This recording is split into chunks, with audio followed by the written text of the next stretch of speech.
हमारे मेहमान हैं, जो कि बोध गया आंदोलन में बहुत ही चर्चित चेहरा था और बोध गया आंदोलन की जो पहल और शुरुआत की गई है, वो हमारे बनते आकाश लामा जी आज हमारे साथ खास बातचीत करने के लिए। सर, आपका हमारे प्लेटफ़ॉर्म में बहुत-बहुत स्वागत है सर आपका।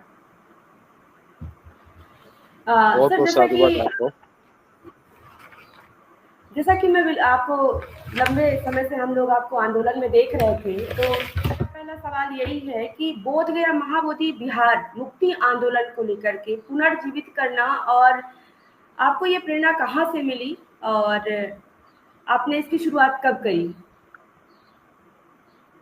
सबसे पहले तो आपको चैनल को बहुत बहुत साधुवाद और आपके चैनल मार्फत सभी को जी, नमो बुद्धाय, जय भीम। देखिए, प्रेरणा आपने जो बात की है, ये प्रेरणा की बात नहीं है, ये अपने हक अधिकार की बात है। हम दूसरों की किसी चीज को हम मांग नहीं कर रहे हैं। हम अपने महाबोधि महाविहार बौद्धों की सबसे पवित्र जगह, विश्व के बौद्धों की पवित्र जगह है महाबोधि महाविहार बोध गया।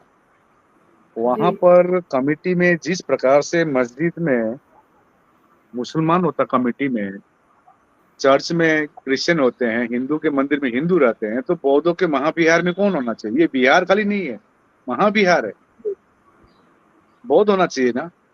तो जी, बिल्कुल। 1949 बीटी एक्ट के आधार पर सिर्फ ये 9 मेंबर में से 4 मेंबर ही बौद्ध रखा गया है, बाकी 5 अन्य धर्म के हैं। ये तो सरासर अन्याय है बौद्धों के ऊपर। इसमें कोई प्रेरणा की बात नहीं है, ये अपने हक अधिकार की बात है। इससे पूर्व भी भंते सुरेश देसाई ने, जो जापानीज मॉन्क थे, 1991 में आंदोलन किया था, चरम आंदोलन हुई थी। जी, उन्होंने रिट पिटिशन भी फाइल किया 92 से, फिर 2012 में रिट पिटिशन फाइल की गई, उसका कोई सुनवाई नहीं होना। तो लास्ट हम लोग ऑल इंडिया बुद्धिस्ट फोरम जी, ने लास्ट 3 सालों से काफी मीटिंगें की, दो बड़ी रैली की। 26 नवंबर 2023 में बोध गया में इतनी बड़ी रैली हुई, शांति रैली। पटना में जी, 17 सितंबर 2024 में। इतने सारे ज्ञापन देने के बावजूद सरकार मौन थी। तो अभी 12 फरवरी से हम लोग अनशन में बैठे। तो ये जी, अब तो हम किसी दूसरों की हक अधिकार नहीं मांग रहे हैं। अभी कम से कम 2012 में जो रिट पिटीशन फाइल की गई थी, एक बार भी सुनवाई ना होना। पब्लिक, हम लोग ने धरने स्थल से मेरे नाम से ही एक इंटरव्यू एप्लीकेशन डाला था, बंदे सुरेश देसाई के जो रिट पिटीशन है उसके आधार बनाते हुए। इतना समय क्यों लग रहा है सिंगल हियरिंग के लिए? तो कम से कम 16 महीने हियरिंग हुई है। 29 जुलाई को फाइनल हियरिंग की बात की, वहां भी कुछ नहीं हुआ। फिर 5 अगस्त, आज कल आज एक हियरिंग हुई थी। तो कम से कम हम यही मांग रहे हैं कि पूरी बीटी एक्ट 1949 जो 49 का एक्ट है, जो असंवैधानिक है। क्योंकि आर्टिकल 13 क्लियरली कहता है कि कोई भी कानून 26 जनवरी 1950 के पहले कानून शून्य होती है, लेकिन ये कानून अभी चली आ रही है। ठीक है, उस परिस्थिति में 1949 में ये कानून बनाया होगा, लेकिन अभी का अवस्था ये नहीं है। आज भारत के बौद्ध जाग चुके हैं। पहले जिसमें हिमालयन बुद्धिस्ट हूँ, हम लोग महायाना है। तो आज मेनलैंड देखिए, उत्तर प्रदेश देखिए, बिहार देखिए, मध्य प्रदेश, छत्तीसगढ़, महाराष्ट्र, गुजरात, राजस्थान, हरियाणा, जो जी, मेनलैंड में भाई बौद्धों की संख्या काफी बढ़ गई है। तो हम तो अपने हक की बात कर रहे हैं। जी। जी। सर, जैसे कि महाबोधि आंदोलन अंतर्राष्ट्रीय स्तर का पहचान बन चुका है कहीं न कहीं, और इसकी सफलता का महत्वपूर्ण भूमिका किन लोगों को आप देते हैं या किन लोगों से जुड़ा है सर? देखिए, इसका मुख्य भूमिका, देखिए हम यही कहना चाहेंगे, उस भिक्षु आज 176 दिन है, 77 दिन है बोध गया में धरना चल रहा है अभी भी। तो आज वो भिक्षु जो वहां पर डटे हुए हैं, देखिए, जी, मैं उनको देना चाहता हूँ। आज 12 फरवरी से जब अनशन में बैठे थे, मैं कुछ नाम लेना चाहता हूँ। भंते था, नाग धम्मा भगत था।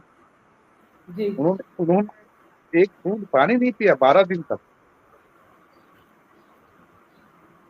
तो इसमें समग्र रूप में कहा जाए तो सभी को एक श्रेय जाता है इस आंदोलन को मुख्य रूप में अंतर्राष्ट्रीय लेवल पर पहुंचाने में। तो हमारी एकता ही हमको जिताएगी, यही मैं कहना चाहता हूँ आपके चैनल के मार्फत। जी। जी, जी, बिल्कुल। सर, इसी से जुड़ा हुआ एक अगला सवाल कि हम आंदोलन के लक्ष्य की प्राप्ति के बिना ही मतलब आंदोलन हमारा जब स्टार्ट हुआ था, उस आंदोलन को ब्रेक करना पड़ा, बिना लक्ष्य के प्राप्ति ही। तो क्या परिस्थितियाँ और कौन उसके ज़िम्मेवार हैं सर? क्यों आखिर बंदे जी कौन उसके पीछे क्या वजह रही आंदोलन को ब्रेक करने की? देखिए, मैं बारंबार कहता हूँ कि एक तो हम जब शुरू किए थे 3 साल पहले इस आंदोलन को, तो सबसे बड़ी दिक्कत क्या थी कि हमारी एकता। कम से कम पहले भंते सुरेश देसाई का जो आंदोलन किया था, वो ज़्यादातर महाराष्ट्र से केंद्रित था। पूरे भारत इन्वॉल्व नहीं थे। और दूसरी बात कि हिमालयन बुद्धिस्ट जो लद्दाख हो, हिमाचल प्रदेश हो, सिक्किम हो, अरुणाचल प्रदेश हो, दार्जिलिंग हो, जो बौद्धों की तादाद काफ़ी है, इनका कोई इन्वॉल्वमेंट नहीं था। कम से कम हमने एक कोशिश किया कि इसको जोड़ने के लिए, और जितनी बड़ी-बड़ी संस्था है भारत में बौद्धों की, सबको जोड़ने की कोशिश की। जो आज भी है, जैसे राष्ट्रीय बौद्ध महासभा, भारतीय बौद्ध महासभा, समता सैनिक दल, इस प्रकार से अन्य अनेक संस्था है, भीम आर्मी। तो आंदोलन काफ़ी चरम आंदोलन पहुँच गई थी, लेकिन कुछ महत्वाकांक्षी भिक्षु या कुछ लोग आए थे। तो मैं इसमें ज़िक्र करना नहीं चाहता हूँ, क्योंकि ये तो मैं बारंबार कहता हूँ कि हमारी जो जिससे लड़ाई है, जिससे संघर्ष है, जिनके विरोध में संघर्ष है, वो हमसे काफ़ी ताकतवर है। वो डायरेक्ट कभी अटैक नहीं करती है, हमारे लोगों को काम पे लगा दिया जाता है। और कुछ जी, लोगों को काम पे लगा दिया गया था, धरने को हटाने के लिए, वो सक्षम हुए, लेकिन आज तभी भी हम लोग एक मोनेस्ट्री में धरना कंटिन्यू है बोधगया में। तो कुछ महत्वाकांक्षी लोग आए थे, और लोग आज भी जान रहे हैं, काफ़ी वीडियो मतलब अ, वो चार सोचते हैं कि व्हाट्सएप और फेसबुक में सब कुछ हो जाता है। आंदोलन इतनी आसानी नहीं होती है। आज 12 फरवरी में जो अनशन शुरू की ठंड महीने में, गर्मी भी सहना पड़ेगा। खाली 1 घंटे आकर फ़ोटो खींच के चले जाते थे और कह रहे थे कि हम आंदोलन चला रहे हैं। मैं अभी किसी का नाम नहीं लेता हूँ। तो ये तो परंपरा ही है कि हमारे लोग को काम पे लगा दिया जाता है, और हम यूज़ भी हो जाते हैं, और कोई भी आंदोलन को तोड़ने का कोशिश किया जाता है। तो मैं एक ही चैनल से, आपका चैनल से ये कहना चाहता हूँ, सरकार का नियत साफ होना ज़रूरी है, क्योंकि हम विश्व के बौद्ध देख रहे हैं हमारे देश को। जी, इससे इससे बदनामी सिर्फ़ किसी एक हमारी हो रही है, हमको अच्छा नहीं लग रहा है।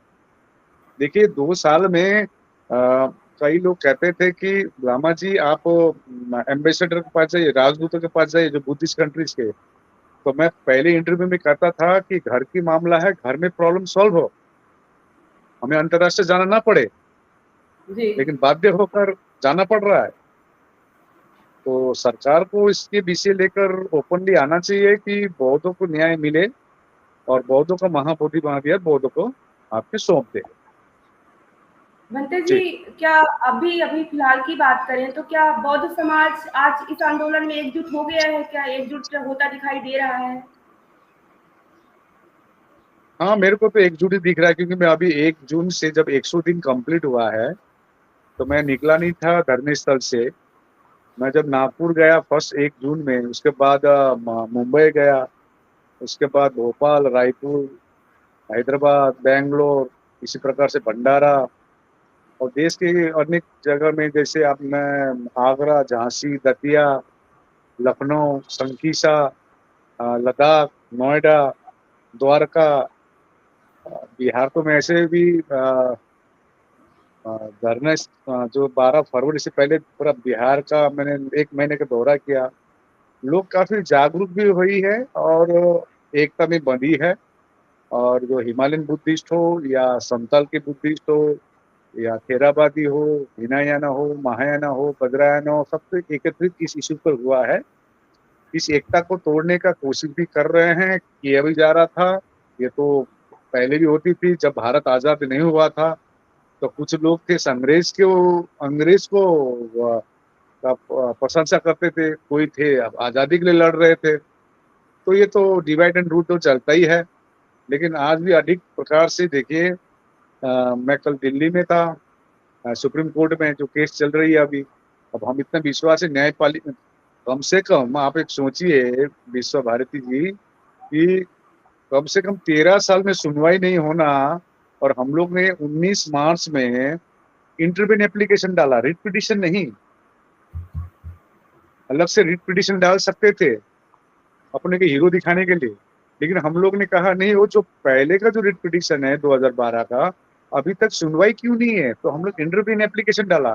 कम से कम हमारी एकता के लिए तो सुनवाई तो हुआ 16 महीने, जी आज भी हुई है सुनवाई।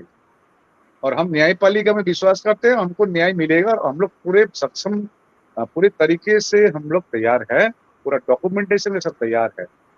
बिहार पंडित जी गवर्नमेंट जो भी जी बिहार पंडित जी, जैसे गवर्नमेंट कि जो भी दलील रखी है। न्यायालय हाँ में हाँ, हमारा केस चल रहा है और वहां से बहुत